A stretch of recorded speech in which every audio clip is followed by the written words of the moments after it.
I'm manifesting Dolly Parton on this podcast. Dolly Parton will be our first guest. Is Dolly World autistic friendly? We don't know, but we could tell you. But we could tell you if you let us come. Dolly Parton personally invites us to Dolly World. And now a word from our sponsor, Dolly Parton. Dolly Parton. Dolly Parton and In-N-Out. Yes. Hi, and welcome back to Discovering Divergency. I'm Crystal, your ADHD OT. I'm Amanda, your ASD PsyD. And I'm Sydney, your optimistic autistic. We are three late diagnosed autistic women navigating our own journeys with our diagnoses and hoping to help you guys learn a little bit more about yourself or loved ones around you. Today on Discovering Divergency, we're going to talk a little bit about our experiences with change and transitions. But before we get into that, I was wondering if you guys had any thoughts that stuck with you or any recent discoveries. I think some of the stuff that just stuck with me about like our last episode talking about meltdowns is just how much that is a big part of this for folks and not talked about a lot. So I'm just kind of grateful that we like talked about it last time. And I think also too, like, hopefully we'll continue to talk about a lot of the different experiences that we kind of face. Yeah, and also having a very real conversation. Thank you again, Crystal, for being so honest with us, and us as in us, but also everyone who's going to listen to and watch this. Oh, thank you guys for listening. I think something that stuck with me and that I was thinking about was something I had learned in one of my sensory courses. So this was about children and their parents, but I thought about it in kind of what we were talking about with our partners. And a lot of times kids have a lot bigger reactions when their parents try to do something to them or for them. But then they'll come to therapy and they're able to do it with their therapist.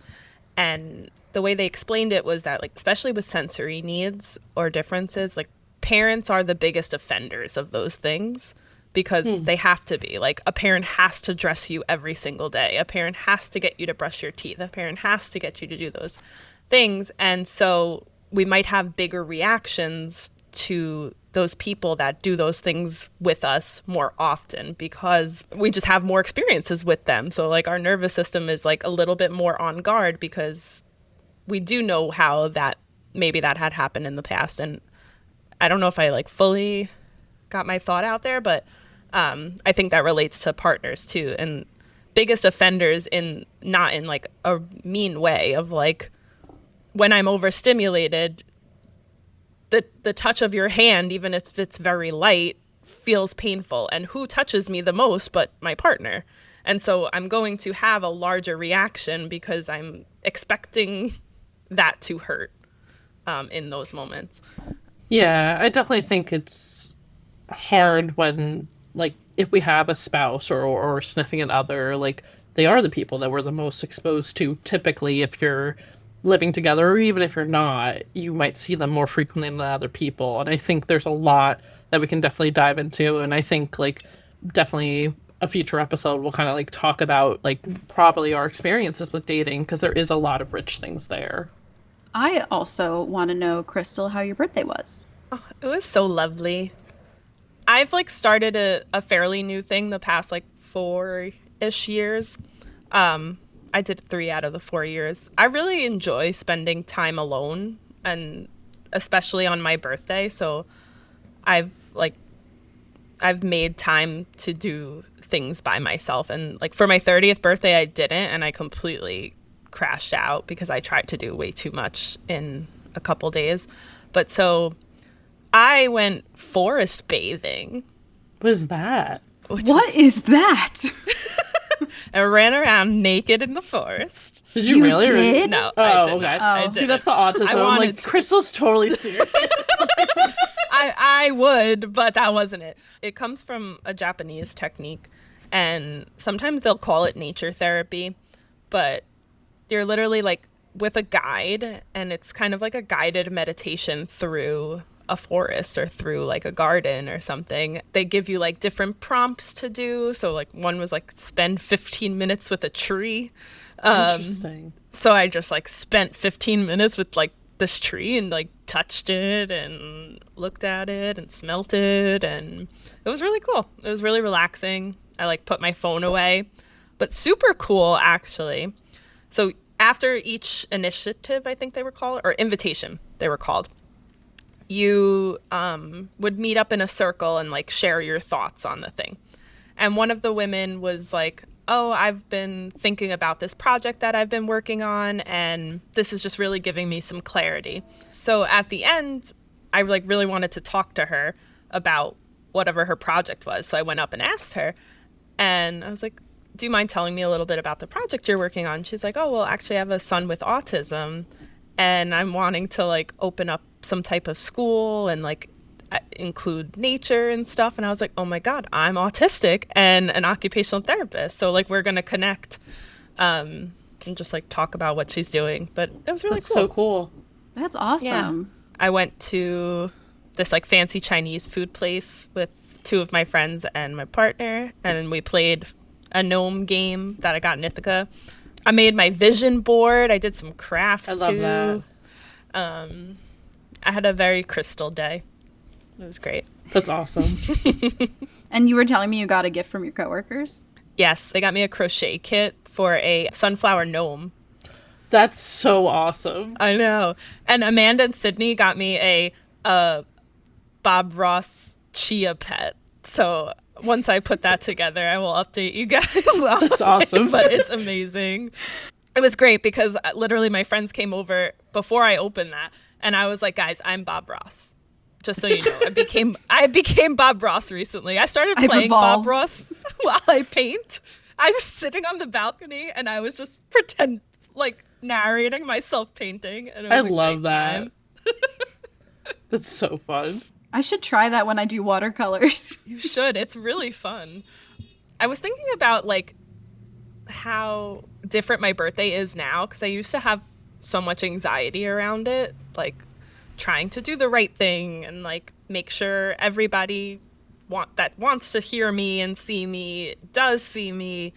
And I hated getting presents too, because one, I just like don't know how to react to presents and I feel awkward, so I'd rather just not. And two, I think like I didn't like let a lot of people know a lot about me, so presents weren't always like very personal, because like what did they know? Like me was inside, and I was just I'm so grateful I had got so many gifts, and they're so me, because I have been like unmasking. Like my coworkers got me a book on women's hockey and like a bunch of gnome things, and my best friends got me like a mug with all of like chronic illness affirmations and like a book that they think I would like. And you guys got me the Bob Ross, and Zach got me all of the Gilmore Girls on DVD, which I'm a big Gilmore, and a portable DVD player so that I can watch it in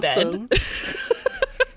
And he's like, so you always have the girls. We call them the girls. I watch the girls constantly. And it even has the Netflix episode, and it has extra stuff. Like I've watched Gilmore Girls way too many times, but there's new stuff on these DVDs that I didn't get to see. So I'm very excited. And now I can have the girls with me anywhere I go. I was like, all day, I was like, I could watch the girls at the beach. I could watch the girls here. In the woods, running around naked in the woods, and watching the girls naked and watch at the same time. But yeah, so you should unmask, and then you get better birthday presents. That's awesome. Pro tip. I think that's where like a lot of this is really important and is really cool when you do it, because like it's difficult to unmask, it's difficult to like learn yourself and accept yourself, but like it can be really rewarding and awesome to like have very genuine friendships or have people that actually know you. And it's hard, like it's not an easy process at all, and like going with that, like sometimes it's knowing the not so pretty parts of it all, but it can lead to a lot of like just reassuring friendships and like reassuring relationships. So I guess we'll transition into talking a little bit about... No transitioning. I don't like it. Stop. We'll talk a little bit about our topic for the day. So when we talk about transitions, we're talking about moving from either from one state, activity, or environment to another. Like the transition of change, I guess, is the best simplified definition I could give. Like the transition of the senses also. That's definitely part of why transitions are difficult, is that sensory experience. But yeah, I would love to hear, Amanda, your experience with that in terms of like the diagnostic criteria.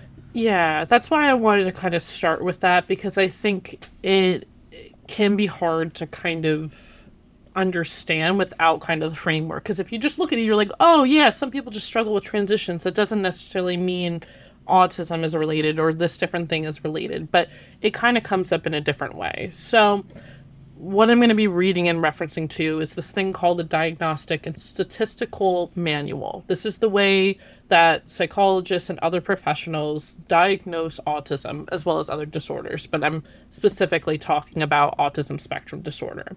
So with that, there is a couple different areas of challenges that may come up that are required for this diagnosis. So I'm skipping over like some of the other stuff we're not talking about today. So don't think that this is the only defining feature of autism. You have to have a lot of other things.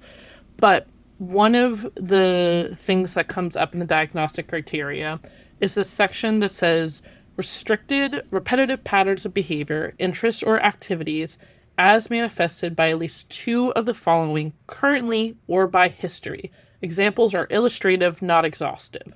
And then one of the things that is mentioned under that is insistence of sameness and flexible adherence to routines or ritualized patterns of verbal or nonverbal behavior, i.e., extreme distress at small changes, difficulties with transition, rigid thinking patterns, greeting rituals, need to take the same route or eat the same food today.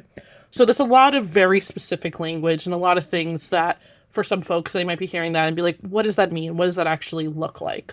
So what we're going to be talking about is the transition part of that. But with a lot of those things, the reasons why transitions is hard is because of those needs, is needs for sameness, needs for routine, needs for those patterns. And why the transitions end up being difficult a lot of times is because it is going against those things. It is going against those sameness, those adherence to those routines and those different patterns. And it can also be, like Sadi even kind of mentioned, like the sensory stuff too. So like it can be you are experiencing a current sensation or you are experiencing a current activity, and then going from one activity or one sensation to another for autistic folks can tend to cause a lot of distress.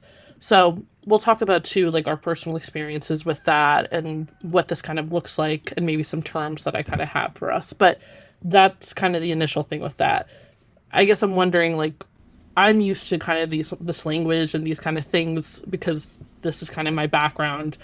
Something we didn't mention at the top is Crystal is an occupational therapist. I'm a mental health therapist, so we have some background with some of these materials. But I'm wondering already with what I said, Sydney, like, what's the things that you're wondering about or, like, want to understand about what I said? Well, as a mere mortal, I do have a couple questions. Mm-hmm. Because this concept of transitions is actually pretty new to me, despite being diagnosed over 2 years ago. And it's actually something I've been talking to my therapist about because we were talking about ADHD. She was talking about, like, the thought behind it. And as an example, getting out of bed, really hard for people with ADHD. Here's why. And I was like, I also don't like to get out of bed, but it's for a different reason. Oh my God, Ro. Sorry, she just really needs me right now. She's so cute. She just really needs attention. She was like on the ground We're gonna hear crying. her purring. I know. She was on the ground crying, like begging to be held. So like I didn't have a choice. She's in the podcast today. That's great. But yeah, this concept is very new to me because it's something that I've always felt like looking back. It's something that I've I have experienced a lot, but I never had really a name for it. And every time we talk about something or I like see a video that kind of explains this concept, I'm like, oh my God, I do the same thing. I feel that way. Is that what that's called? Yeah. And so, but yeah, I'm trying to think of like a specific question because I feel like I don't totally grasp the concept. Like I grasp the concept, I understand it, but like I think if it would be helpful, like I could provide examples of it, because like I would say it's so interesting because I think it's interesting what leads different people to diagnosis, because for me, like, yes, I have some sensory problems, but that's not like my number one symptomology, I would say. Like, you guys have talked about migraines and have talked about how your migraines sometimes are very related to like sensory overload or different challenges with sensory issues. Meanwhile, like my cluster of symptomology, like I have some sensory issues, but I wouldn't say that's my number one. Transition is kind of like my number one challenge, and like is the number one thing that led to me kind of pursuing diagnosis, as, among other things. But it's the one that I feel like is very ingrained and associated with my autism. And I think the best examples I can kind of give is I am laser focused on everything I do. And we'll talk about, like, there's a specific term for that. But I really, really struggle with moving in and out of things, and also like it's the mental switch that's very hard for me. So like if I'm focused on something, I cannot focus on anything else. I will neglect bodily needs. I will neglect anything and everything. And if someone approaches me and talks to me, I'm usually very, very short, and I'm honestly usually very annoyed and or angry at them, because I'm like, I can't do other things. I am doing this thing. I cannot do something else. And that's the thing that's what that trouble with transition can look like for me. But also, like, I think the best example I had of it in childhood is I got into so many arguments with my parents as a kid because I would be doing something and they would be like, you need to do XYZ thing now, whatever it is. Like, you need to take out the trash, you need to clean up, you need to do whatever. And there would not be any warning time-wise or any preparation time-wise of like, you need to do this thing. And I always said, I need one more minute. I need another couple of minutes. And it wasn't like I was doing something specific. It wasn't like I was like, I really am entertained by this thing and I really want to continue it. It was this mental friction of I cannot go from point A to point B quickly. And like we'll talk about too, like I have lots of trouble transitioning in different areas of my life, but like those are the two examples I can give of like what that trouble with transition looks like. I don't know if that like helps to clarify anything, Sid. Yeah, it does. Yeah, I think also I want to just drop in a little of like transitions with ADHD. I mean, I have ADHD, so I have like both things pulling, but oftentimes similar to what you're talking about, that hyper focus and that ability to switch tasks is really difficult, but also just the initiation of tasks with ADHD can be really, really difficult. Like, even if you want to do it, it feels like a physical weight is on, like there's just like some type of block in your brain that you can't get there. I was trying to like break down transitions for me, and I don't know which way we should go. I think maybe we should just talk about our experience with transitions and try not, like, because I think trying to define it is going to just be too difficult. And I think if we just talk about like the that's hard for us, we'll get there. It's the kind of thing that like it's best described through examples. I would think so. Because I it's think such too, like a big concept. Yeah, because there's so many different, I have like realized there's so many different transitions. When I thought about transitions, like I'm kind of thinking about, originally was thinking about like, I don't know, getting from home to school or getting from home to work and getting from work to a friend thing. And those things are hard. But there's like micro transitions throughout the day too, right? Like getting out of bed and getting into the shower, getting out of the shower and getting dressed. Like those are all little transitions. And then there's like really macro transitions where like if you live in like a place where seasons change, like for me, I've recognized that like when seasons start to change, like that in a whole is a transition that I'm very confused by, and that I my never body thought is thrown about out that. by.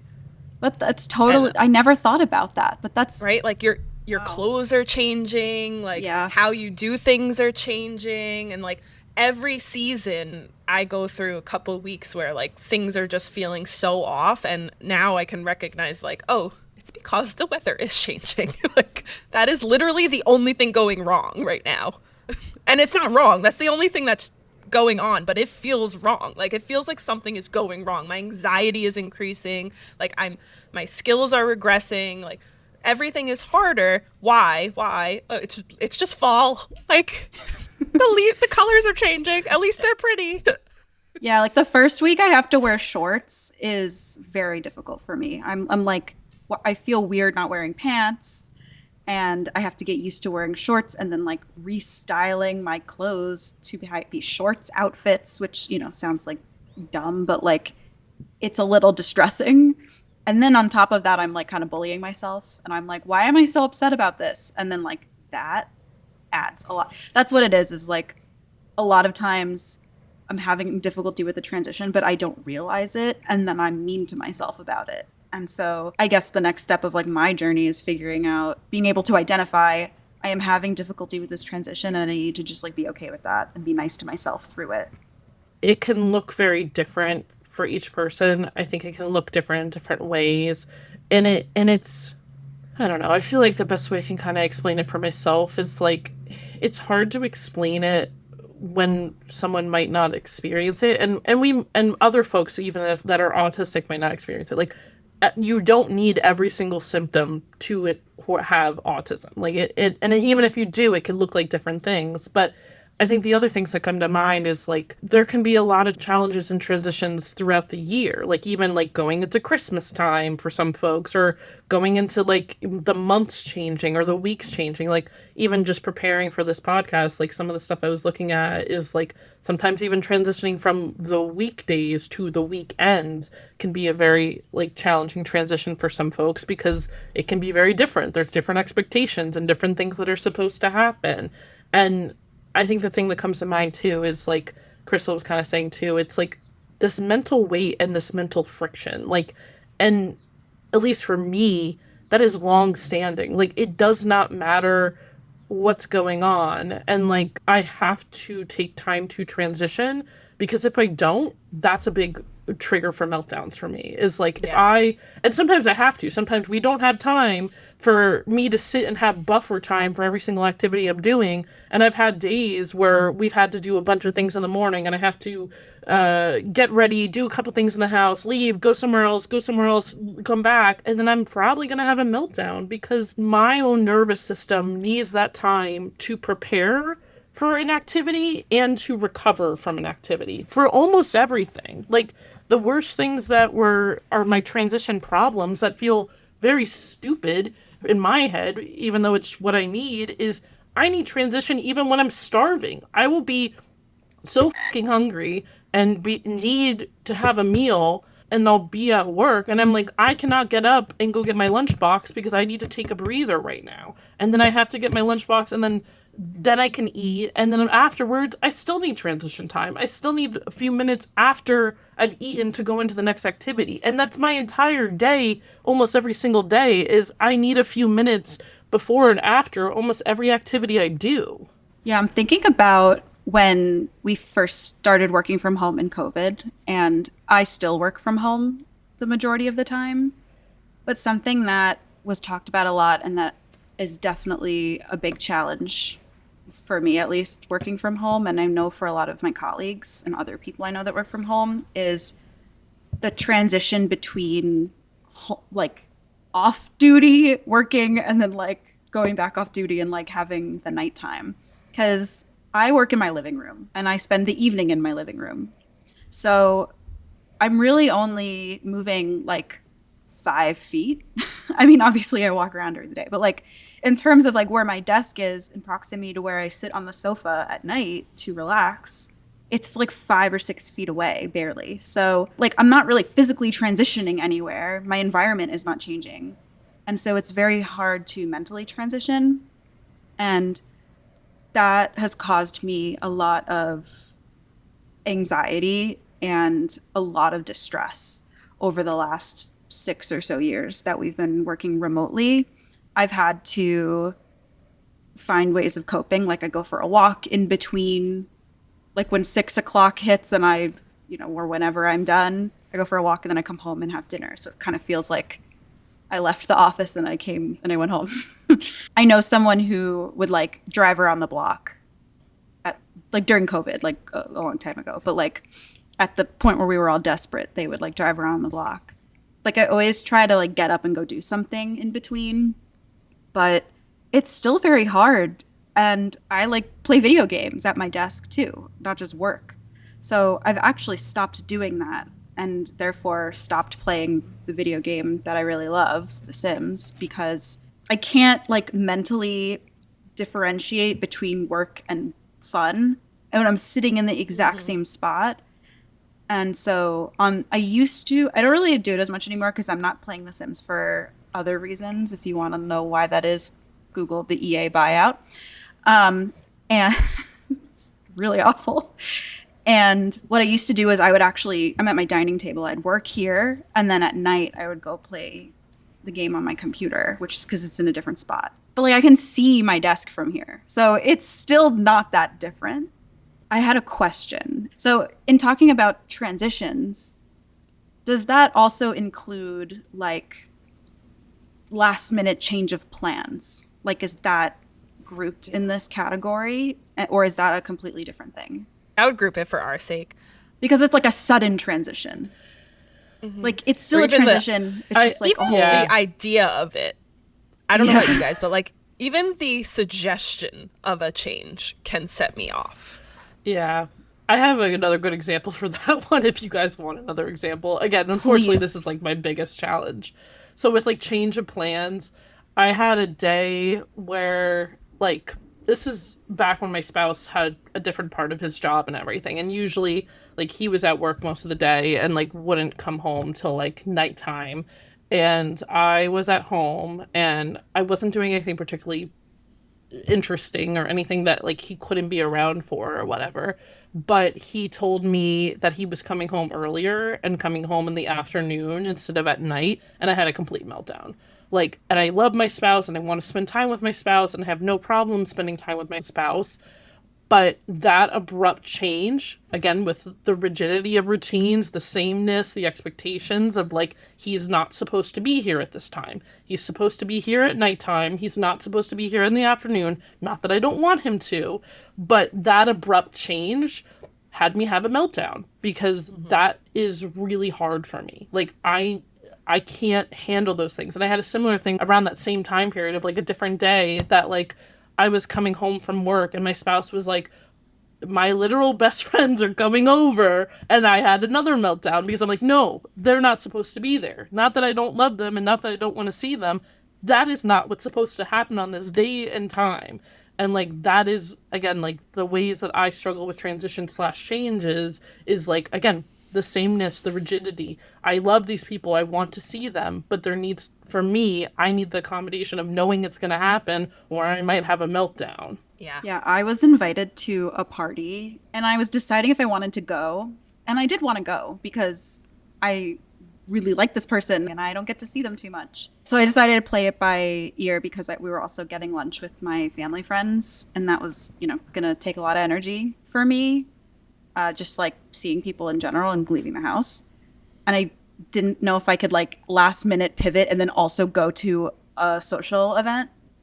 And right before I was gonna go, and I decided like kind of last minute, I was like, I can't do it. Like I can't leave the house. Like I don't want to leave the house. I'm done. I can't.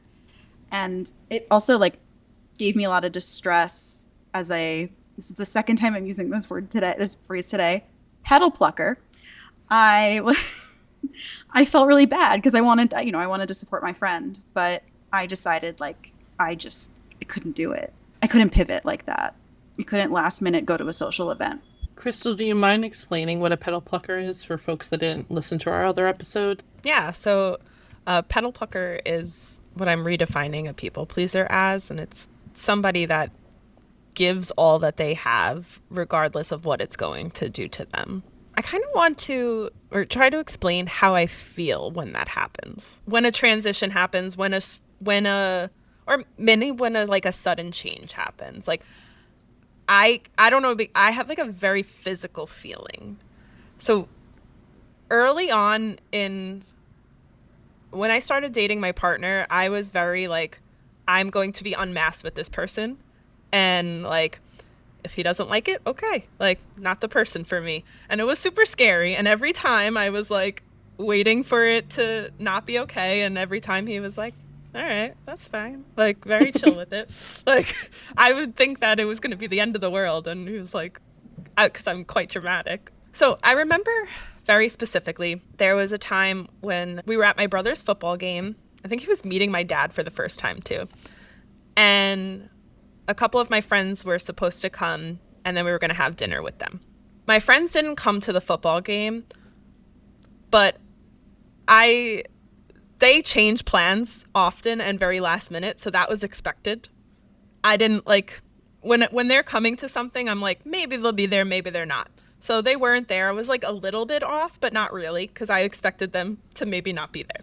And at this point, we were living in different states, and Zach, I think, was supposed to come home with me. And we were at the game, and he just very kindly, very offhandedly was like, oh, actually, why don't we sleep at my house? Like, we could sleep at my house tonight. And I was done. Like, just the suggestion, I was like, no.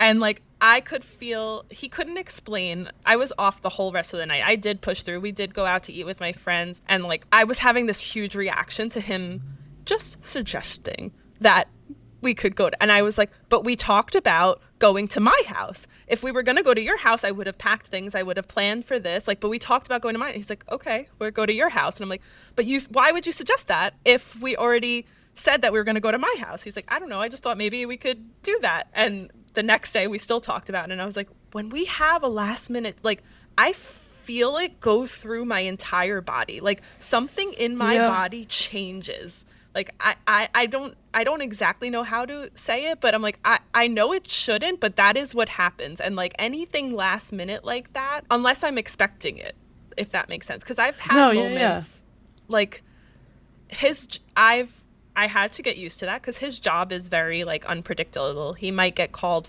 he's a broadcaster, like he might get called last minute for a game. So like, I know that could happen.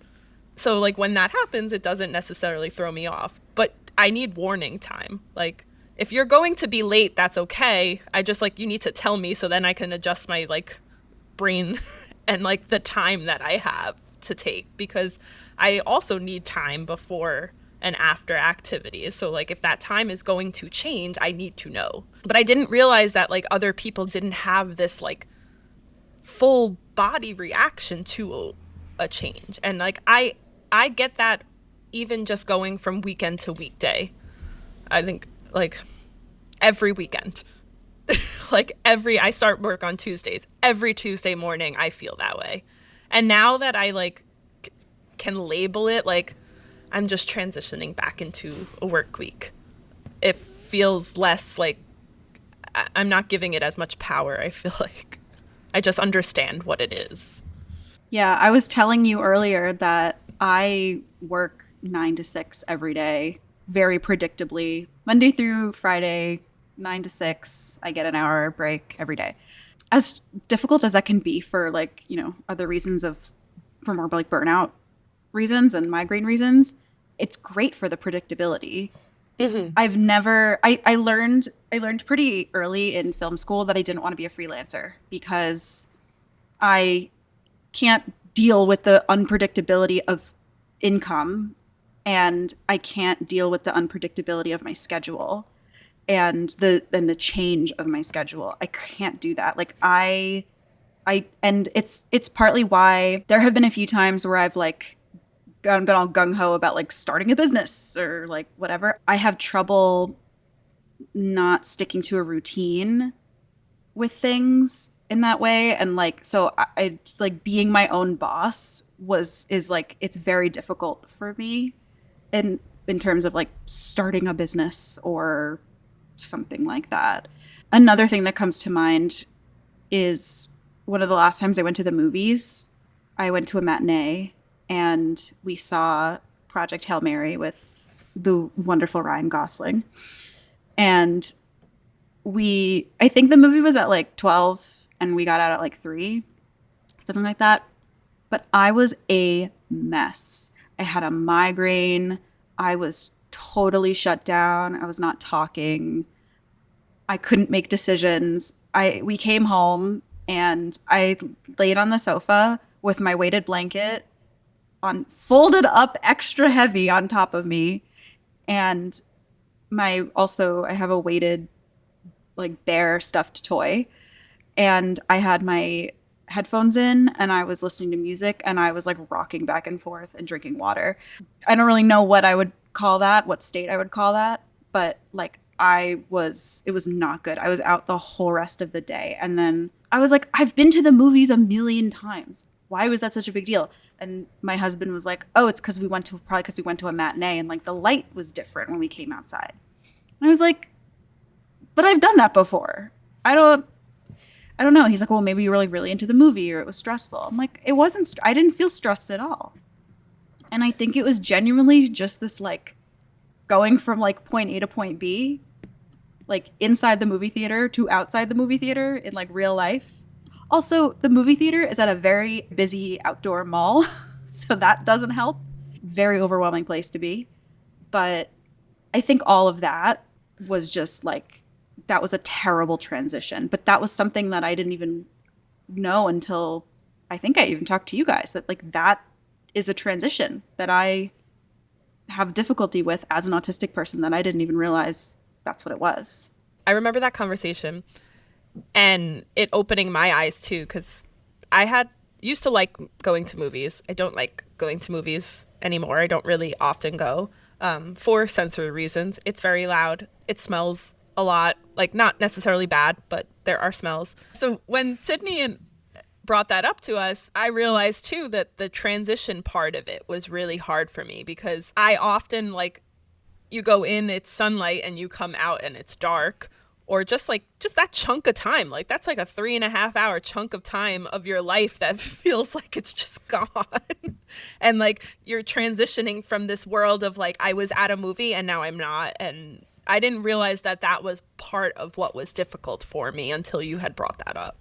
Yeah, same. That's partly, I obviously love doing this podcast for a lot of reasons, but this is a big one because, I mean, we already were talking about this stuff like as friends over text, over FaceTime for a long time. But having these conversations is what actually makes me learn more about myself too, because I didn't even know that was a thing until you guys were like, yeah, that's a transition. And I think that's where it's confusing, because like there is so many different symptoms and manifestation of these symptoms that can be under the umbrella of autism spectrum disorder. And like, I think it can be hard to figure out what these things mean, because like, yes, if you get a diagnosis or explore your diagnosis, you'll know some things about it, but you're not going to know everything about it. And I think that's where it's helpful to kind of have other people to explore things with, or have other ways of researching things and learning things, because I think every little bit can kind of help you learn something new. Yeah. Yeah. And I think it's important to also reiterate that anyone of any neurotype can have trouble with transitions. Like coming out of a movie theater in the middle of the day is, can be stressful for anyone. But it's that like physiological distress that Crystal was describing. I was nodding my head the whole time. Like, I totally understand what you're saying. I feel it in my body, in my core. And it like, there's something that like irks me about what's happening. Because I'm like, it's not supposed to be this way. Why is this happening? I don't understand. And that's the difference, at least to my understanding, that's the difference between a neurotypical person not liking a transition and a neurodiverse person really struggling with that kind of thing. I think with us talking a ton about movies, like, if it would be helpful for you guys as well as our listeners, like, one of the things I was reading kind of like compared transition to movies, and I think it might help for like more visual thinkers of like what this kind of can look like. So I could take like a moment to read that. We'll also put this like in our references and whatever else so people can look at this website that I have. But it says, imagine you're watching a highly anticipated movie at the cinema. You are completely captivated by the storyline. Your senses are dialed down due to sitting in a dark, quiet room, and your brain is 100% focused on the characters and the action occurring on screen until right before the crucial final scenes. The movie is suddenly stopped, the bright lights return, and you're told that your current movie is being swapped for a different one. You're left feeling disorientated, confused, and desperately wanting to know how the first movie was going to end. Who was going to die? Were the main characters going to end up together? Does the bad guy go to jail? Why on earth is this happening? The opening credits for the new movie begins, but you're not ready for this because your brain's still focused on missing the ending of the first movie. As autistics, we are faced with multiple transitions like this movie scenario every day. Life moves at such a fast pace, and we are expected to transition from one task to the next without any difficulty whatsoever. Transitions can be challenging for autistics because we often have, and I don't think we'll have the time to explore this, but monotropic thinking style. And if we have time in another episode, we can explore that. But we can be good at hyper-focusing on one task to the degree that we tend to block out any activity around this. So I think that's a really interesting way of seeing it, because I think, as you guys kind of mentioned, a lot of folks can understand maybe potentially that idea of going into a movie and out of a movie, and that like really involves sensory experience in a movie. Like, you are only paying attention to the movie at that moment, unless you're on your phone, which hopefully you're not, but most people are very focused on that moment. And that similar kind of phenomenon can happen with most things that we're doing throughout our day when we're autistic. Like, our entire sensory being can be focused on that one thing, and when we're kind of pulled from one thing to the next very quickly, that's where that friction can happen, and sometimes that physiological or mental really big block those experiences. Yeah, thank you for sharing that. I think that was a good visual. Yeah, I thought it was cool. I thought it was like a cool way of describing it. It definitely describes those like sudden changes and transitions really well, I feel like. Have you guys found anything that has been helpful for your transitions? I think for me, and Crystal, you might be able to talk to this with OT work, it's been the warning of like, hey, it's going to be time for this next thing soon. Like, the biggest thing, like, even me and my spouse were talking about the other night that I didn't even realize he was doing until he told me, is that sometimes he'll make dinner and he'll tell me dinner's ready, but dinner's not actually ready. He knows I'm going to sit for a few more minutes and then come down. And that's been really helpful, is like, he knows that I'm going to take a few minutes. I'm never going to show up right away. And that's been helpful. Or him just telling me when things are going to happen or what's going to happen. I think I'm still very early in my discovery of what is a transition and what does that mean for me and how do I accommodate myself. But I guess, like I said before, like, I work and relax in the same space. So taking the extra time and energy to physically move myself to a different place in between work and relaxation, that's a big one. The thing that I'm working on right now, which I haven't done much of yet, so I can't share any accommodations, but I have a lot of trouble getting out of bed. I have a lot of trouble getting into the shower. I actually have a lot of trouble getting out of the shower and then like getting dressed and doing my hair. Like, that whole routine is difficult for me. And I think it's partly like, you know, the transition of like thing to thing.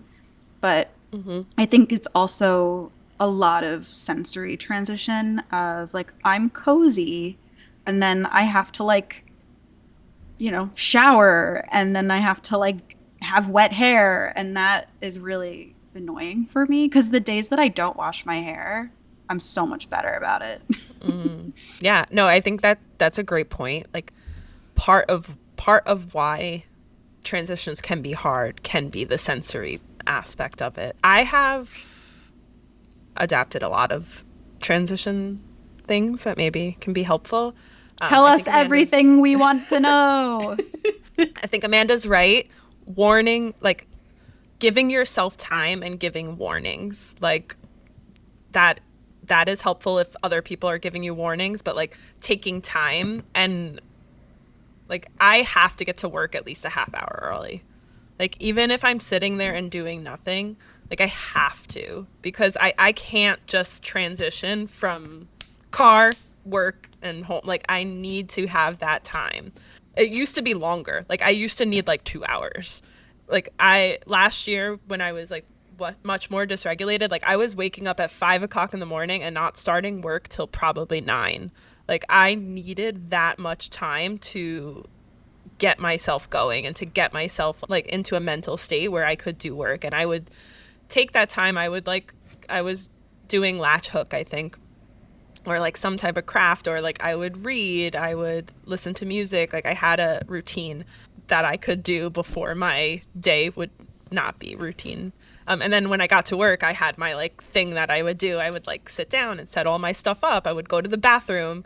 I created an album of pictures that made me happy, and I would poop and look at my pictures. That's so I cute. love that. I think that's so great in general, like even beyond transitions. Like I think that's such like a lovely idea to like, I don't know, just take care of yourself. Yeah, and like whenever, like if I'm feeling bad, I can go to that album and I just have pictures that make me feel happy. I feel like I would just get angry at nice. myself.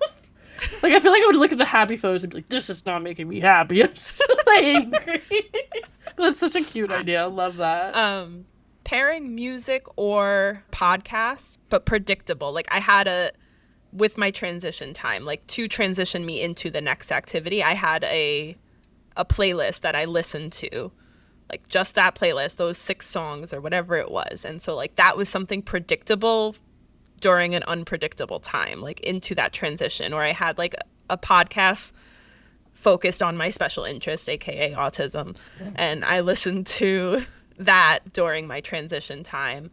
Those things help, I think, like get me to do it, because it feels so overwhelming, like that anxiety, like the idea of trying to transition into the next thing. I really feel like being able to label it has helped so much, because I would be feeling this tremendous weight and this tremendous anxiety and trying to figure out why. And my brain would come up with reasons to be anxious and like think about past stuff and think about other things and then I would become anxious for those reasons, but I wasn't originally actually thinking about that.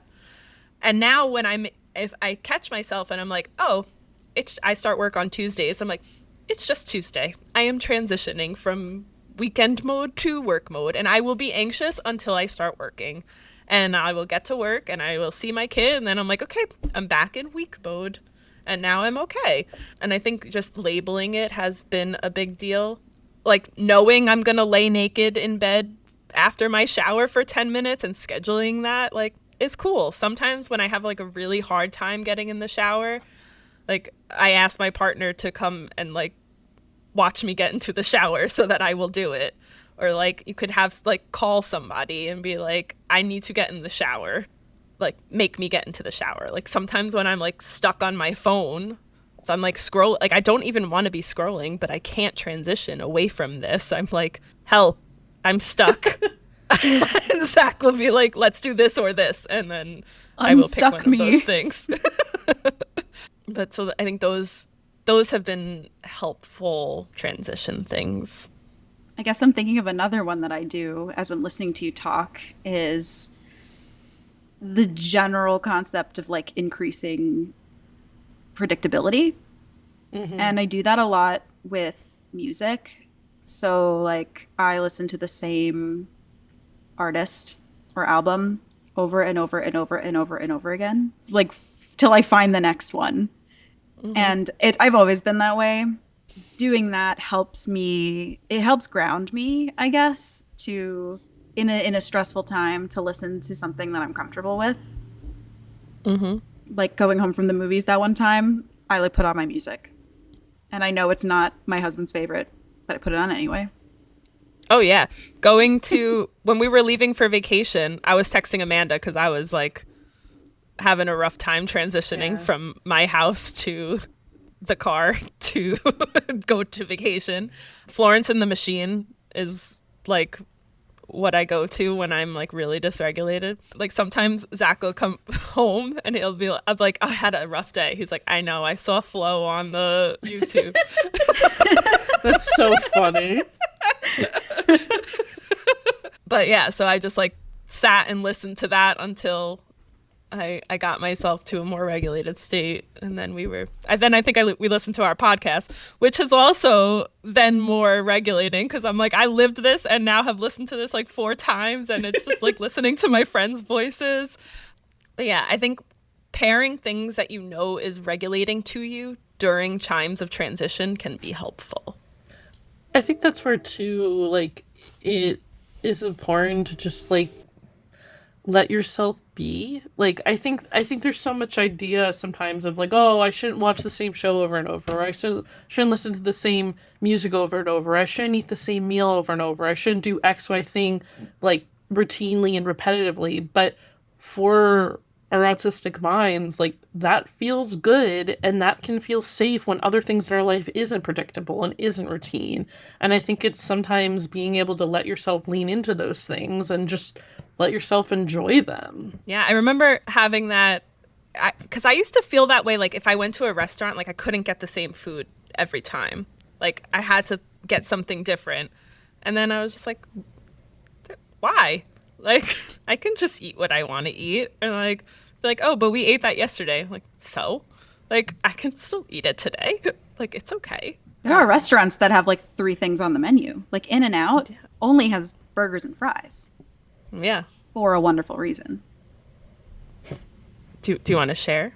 Oh, Is just it for that like you people? No, it's just that like you go and you're like, I know, what are you getting from In-N-Out? Oh, I don't know, a burger? That's the only thing on the menu. Sydney's sponsored by In-N-Out. I thought there was like really a special reason. No, like, is there a secret reason? I mean, I bet that it's probably like probably speed. They have one. Specialty. They have right, and like they have one thing, and they do it really well. And maybe their owner's autistic. Maybe I'm spreading rumors. There you go. You really are. Now we're gonna get in trouble for defamation of character. But then we go back at him, and we're like, oh my God, you think that's bad against autistics? You think we're affirming your character? What? Like, oh wow, you're shaming autistic. You're so ashamed to be autistic, huh? Oh my God. Anyway, should I wrap this up a little bit? Yeah. Okay. All right. So we talked a lot today about transitions, about different struggles that we have with transitions, and we really appreciate everyone listening to us and how those examples kind of look in our own lives. So we'll talk about in a moment our Sunflower Spotlight and how transitions might look for other folks. Crystal's ball has returned. Oh my God, the light is hitting it so perfectly. It is. It's like actually glowing. Crystal, do you want to show what's in the crystal ball and tell people what the Sunflower Spotlight is? Sure. So there's a sunflower in my crystal's ball. And Sunflower Spotlight is a time that we take to highlight someone in our community, because we are 3 people that have our stories, and we know that there are so many others from different backgrounds, different ethnicities, and we want to highlight different people and build this community. So we will show today this person, Morgan. So she's someone online that talks about her experiences with autism, and in this video talks about her experiences with transitions particularly. I really struggle with transitions, and one of the biggest ways that it kind of like manifested in my life was my morning ritual before school when I was little. Since the transition of waking up and then going to school was very difficult for me, I set up like my own kind of accommodation where I would wake up at 4 a.m.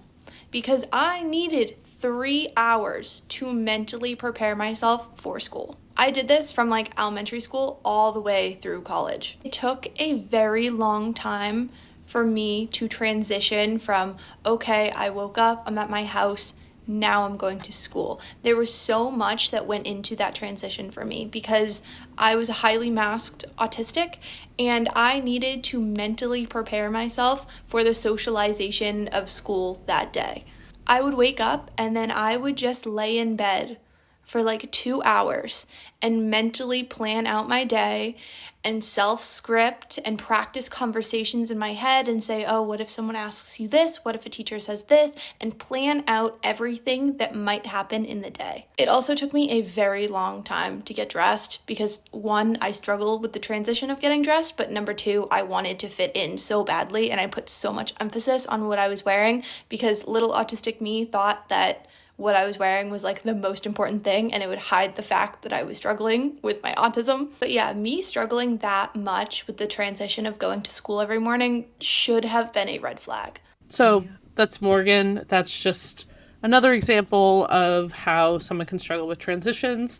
And again, every week we try and highlight a different creator, a different educator, a different person with experiences to kind of show how these different things might look for different folks. When you sent us this clip earlier and I watched it, I was like, oh my God, I do the same thing. And I always have done the same thing.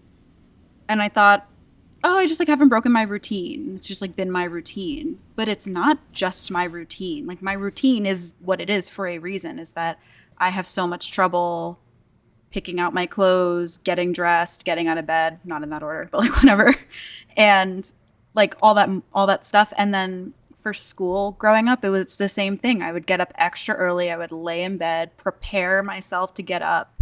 And it's something that I look back on as a late diagnosed autistic person. And I'm like, oh, wow, that should have been a sign. That was very much the autism in me and not just, I don't want to get out of bed because I'm like a droney teenager. It was like, I can't yet. I'm like, hold up. So I really like this clip because it's such a basic concept, but it's so relatable. Transition. Predictable transition. So for our motivational quote weekly affirmation today, we pulled this quote from Dolly Parton, who is the queen. Yeah, our queen. The quote is, "We cannot direct the wind, but we can adjust the sails." And what I thought about when I read that was, there are a lot of quotes out there about change, and that's really nice, but it's a lot about like accepting the change and being okay with the change, and that's good and that's important. But what feels really different about this quote to me is that it feels like this is acknowledging that it's okay that there is change and there are things happening around you, and that this kind of empowers us to accommodate ourselves through it, as opposed to just accept that it's happening and smile and say, change is good, and of course it's good, but like sometimes it's stressful and that's okay too. So redirect your sails, bro. Says Dolly Parton. Dolly Parton says, redirect your sails, bro. And this is how like telephone happens. If one person says one thing and then it turned into something totally different. This is how we get Dolly Parton. I'm manifesting Dolly Parton on this podcast. Dolly Parton will be our first guest. Yes. We don't want guests except for Dolly Parton. Is Dolly World autistic friendly? We don't know, but we could tell you. But we could tell you if you let us come. Dolly Parton personally invites us to Dolly World. And now a word from our sponsor, Dolly Parton. Dolly Parton. Dolly Parton and In-N-Out. Yes. If only. Well, on that, like and subscribe to our podcast so maybe we one day get sponsors. Follow us on Instagram, on Spotify, on YouTube, and hopefully you'll join us. If you have anything that could be a good quote, a Sunflower Spotlight for us, or anything you want us to talk about, feel free to leave a comment, and we hope you'll join us next time. Let us know how you are accommodating your transitions. We want some more help, too.